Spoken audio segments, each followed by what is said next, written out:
At the exact moment we are born, we begin to grow old. Aging is the flow of life, the most natural process of the human being. However, is the most resisted. We invest so many resources in living longer and longer, and still, it seems a stage that we don't want to reach.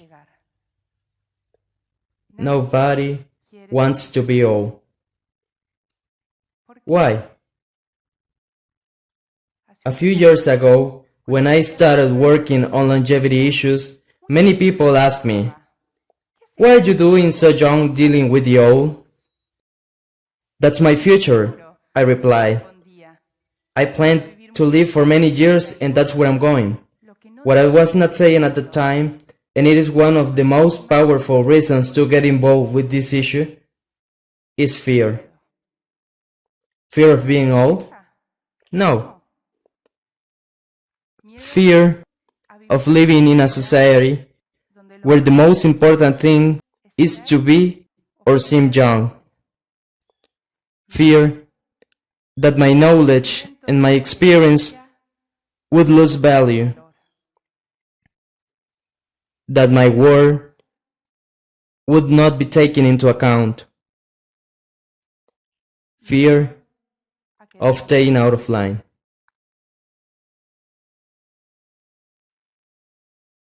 All this is happening today to millions of people. Age discrimination is the most widespread around the world, and older women, the ones who suffer the most. In addition, age-related stereotypes remain socially accepted. We can see them in advertising, in job searches, in the jokes we make. And worst of all, we often do not perceive them or let them pass. These stereotypes pigeonhole older people. Let's see some generalization that put everyone in the same bag. For example, this common idea that the elderly are sick or depend on others. When the data from the social debt barometer tell us that the 70% of older people today in Argentina are self-valued, that means they can take care of themselves and take care of others.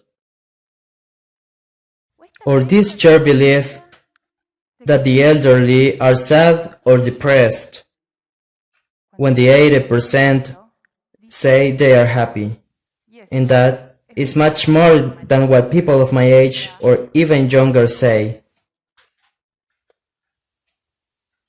Or this passive class tag. Passive class. How unfair that definition seems to me.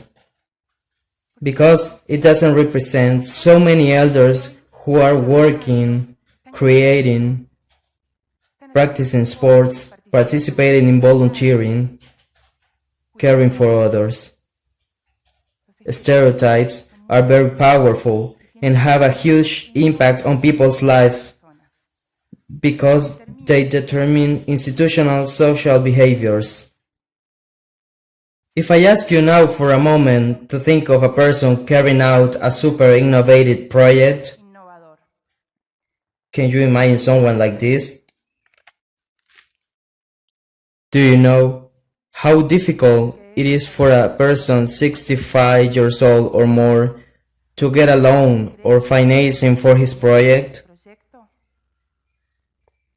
Even when it is shown that projects involving older people are more likely to be successful.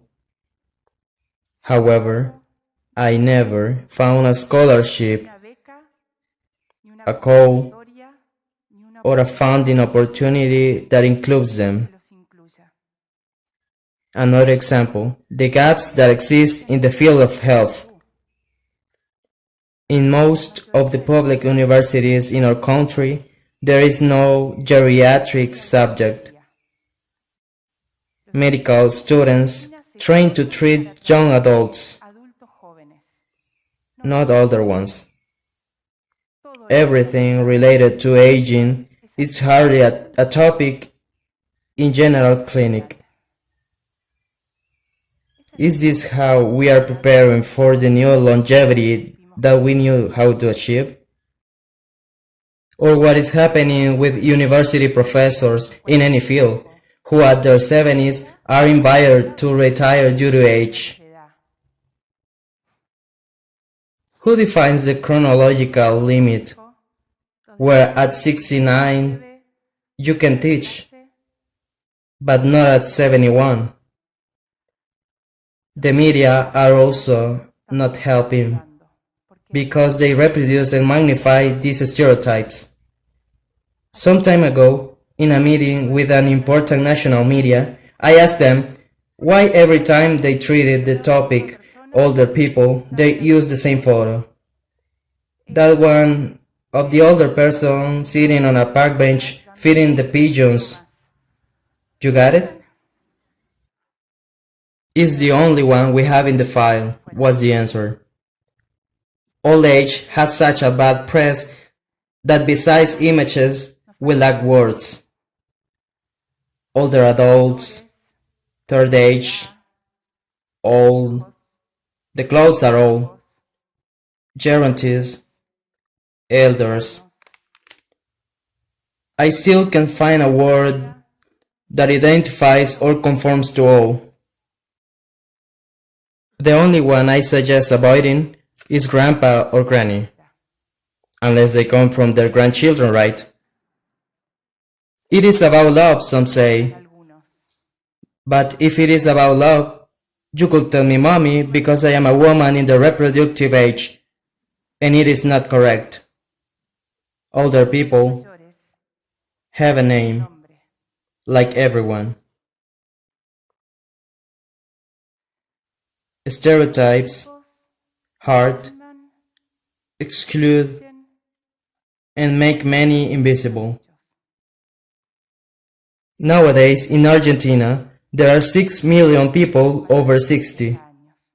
In 2050, there will be more elders than children and teens. It's the social group that grows the most. And this is also happening around the world. We are an aged society, and we don't want to see or assume. If we assume us, we will discover a world of opportunities to innovate, to create jobs, to design new products and services. This new longevity opens unprecedented doors for us to rethink the next few years economically, socially, and culturally. And I am going to give you an example. In this country, 1 in 3 older people say their recreations and entertainment needs are poorly or not satisfied. Or if they had the opportunity, they will continue studying or forming. However, the leisure and education proposals that exist are designed almost exclusively for children and young people. We cannot detect all these opportunities intuitively because the elderly are a very diverse group that no longer responds to the traditional patterns that we still have in our heads. In addition, many of us have not gone through that stage yet. Therefore, my proposal is to listen and learn from older people, to really understand what their new needs, their new possibilities, desires, and liking are. Some time ago, while interviewing an older person, it was not clear to me if he wanted to do activities with people his age or younger. I asked him, "What do you want?" "I want to be in life." Each stage in life has its potential. To discover it, we have to assume our stereotypes and contrast them with the new reality. Because all are not the others. All are we and those who are going to be. Thank you so much.